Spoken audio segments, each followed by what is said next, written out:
갈라디아서 1장.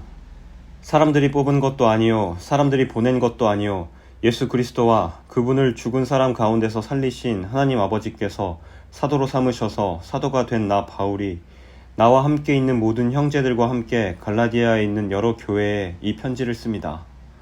하나님 우리 아버지와 주 예수 그리스도께서 여러분에게 은혜와 평안을 주시기를 바랍니다.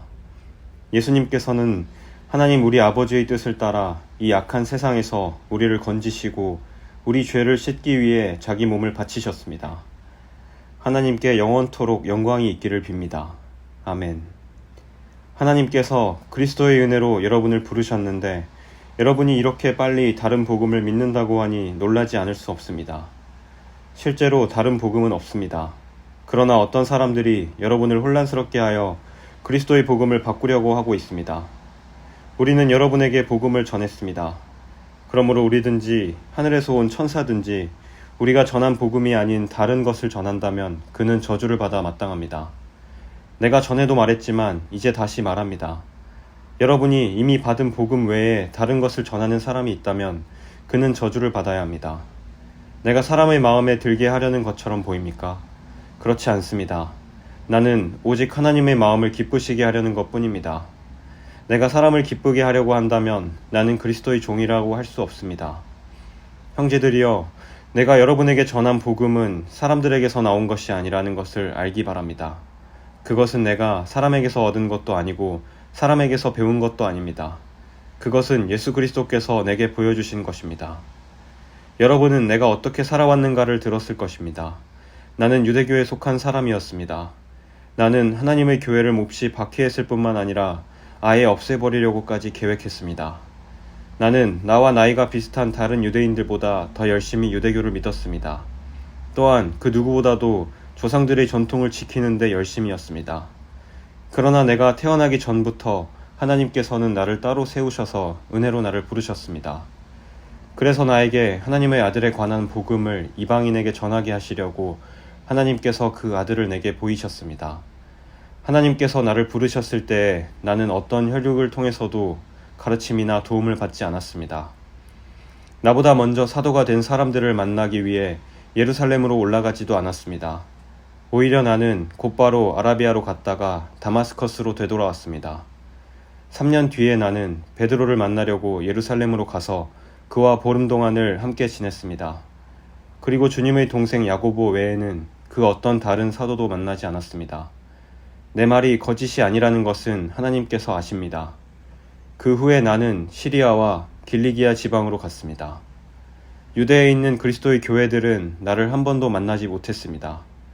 다만 나에 대해서 한때 우리를 박해했던 이 사람이 지금은 박해하던 그 믿음을 전하고 있다는 말만 들었을 뿐입니다. 그래서 이 성도들은 나로 인해서 하나님께 찬양했습니다. 2장. 14년이 지나서 나는 다시 예루살렘으로 갔습니다. 이번에는 바나바와 디도를 데리고 갔습니다. 예루살렘으로 간 것은 하나님께서 그렇게 하라고 계시하셨기 때문입니다. 나는 거기에서 교회의 지도자들을 만났습니다. 그들과 따로 만나서 내가 이방인들에게 전하는 복음을 설명해 주었습니다. 그것은 내가 전에 한 일이나 지금 하고 있는 일이 헛되지 않기를 바랐기 때문입니다. 나와 함께 있던 디도는 비록 그리스 사람이지만 나는 그에게 억지로 할례를 베풀지는 않았습니다. 우리 가운데 거짓 형제들이 몰래 들어왔기 때문에 우리는 이 문제에 대해서 이야기를 했습니다. 그들은 우리를 다시 율법의 종으로 만들고 그리스도 예수 안에서 우리가 누리는 자유를 엿보려고 정탐꾼처럼 끼어들었습니다. 그러나 우리는 그 거짓 형제들의 뜻을 조금도 따르지 않았습니다. 우리는 복음의 진리가 늘 여러분과 함께 있기를 바랐습니다. 저 귀하다고 하는 사람들도 내가 전하는 복음을 바꾸지는 못했습니다. 그들이 귀한 사람이든 아니든 그것은 중요하지 않습니다. 하나님께서는 사람을 겉으로 판단하지 않으시기 때문입니다. 오히려 그 지도자들은 하나님께서 베드로를 통해 할례를 받은 유대인들에게 복음을 전하도록 하신 것처럼 내게도 할례를 받지 않은 이방인들에게 복음을 전하는 일을 맡기셨다는 것을 알게 되었습니다. 하나님께서는 베드로에게 유대인을 위해 사도로 일할 권리를 주셨고 내게는 이방인을 위해 사도로 일할 권리를 주셨습니다. 지도자로 인정받던 야고보와 베드로와 요한은 하나님께서 내게 주신 특별한 은혜를 깨닫고 바나바와 나를 인정했습니다. 그리고 그들은 바울과 바나바여 그대들은 이방인에게 가십시오. 우리는 유대인에게 가겠습니다. 라고 말했습니다. 그들은 우리에게 한 가지 곧 가난한 사람들을 기억해 달라고 부탁했는데 그것은 사실 내가 힘써 해오던 일입니다. 베드로가 안디옥에 왔을 때 그가 잘못한 일이 있어서 내가 그를 대면해서 나무랐습니다. 베드로가 안디옥에 와서 이방인들과 함께 먹고 있는데 야고보가 보낸 유대인들이 오자 먹는 것을 그만두고 그 자리에서 물러갔습니다. 그는 할례를 받은 유대인들을 두려워했던 것입니다. 이처럼 베드로는 거짓된 행동을 했고 다른 유대인 성도들도 거짓된 행동을 했습니다. 심지어 바나바조차 그들의 거짓된 행동에 유혹을 받았습니다. 나는 그들이 복음의 진리를 따르지 않는 것을 보고 모든 사람 앞에서 베드로를 향해 베드로여, 당신은 유대인이면서도 유대인처럼 살지 않고 이방인처럼 살면서 어찌하여 이방인들에게 유대인처럼 살라고 합니까? 하고 말했습니다.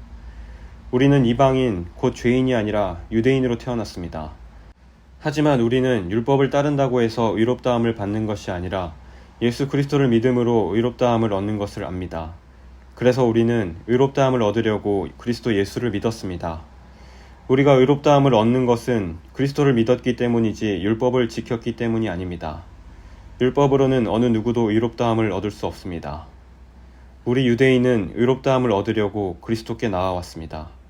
그리하여 우리가 죄인이라는 것이 밝히 드러났습니다. 그렇다고 해서 그리스도께서 우리를 죄인으로 만드시는 것입니까? 그럴 수 없습니다. 내가 이미 헐어버린 그것을 다시 가르친다면 그것은 틀림없이 내가 죄를 짓는 것입니다. 나는 율법을 위해 사는 것을 그만두었습니다. 나는 율법에 의해 죽었습니다.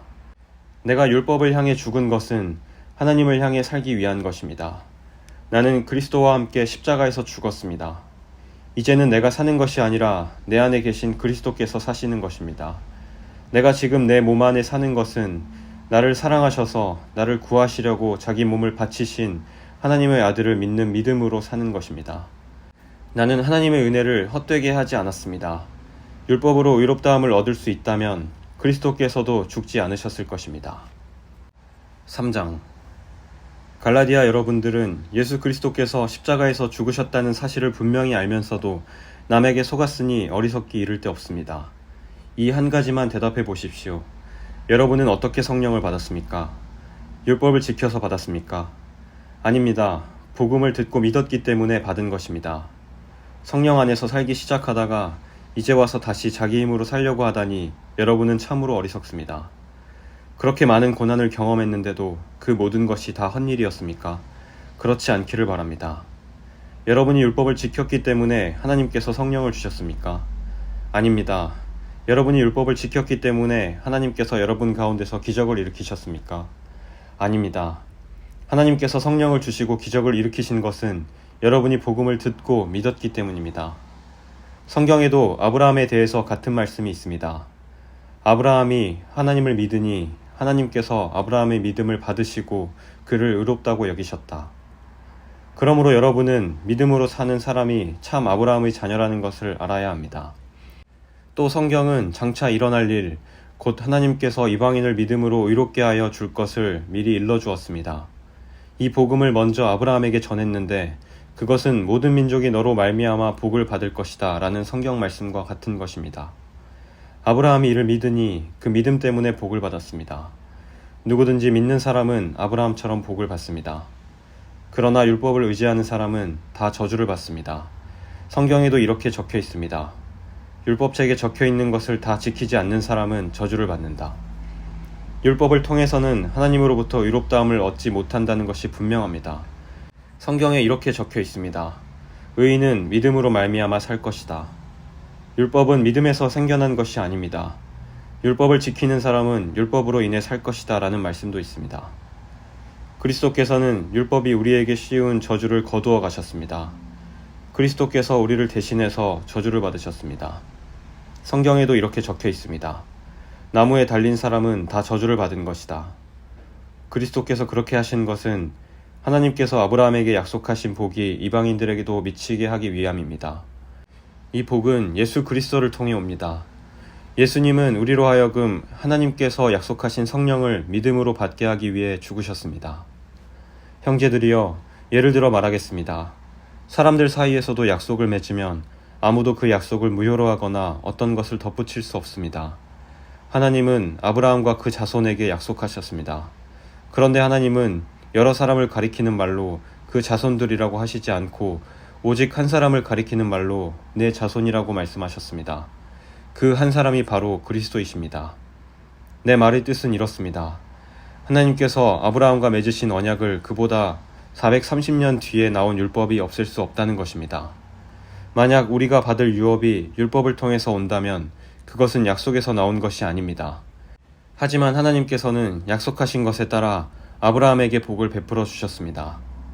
그렇다면 율법은 무엇을 위해 있습니까? 율법을 사람에게 주신 것은 하나님께서 약속하신 아브라함의 특별한 자손이 오실 때까지 죄가 무엇인지를 밝히기 위해서입니다.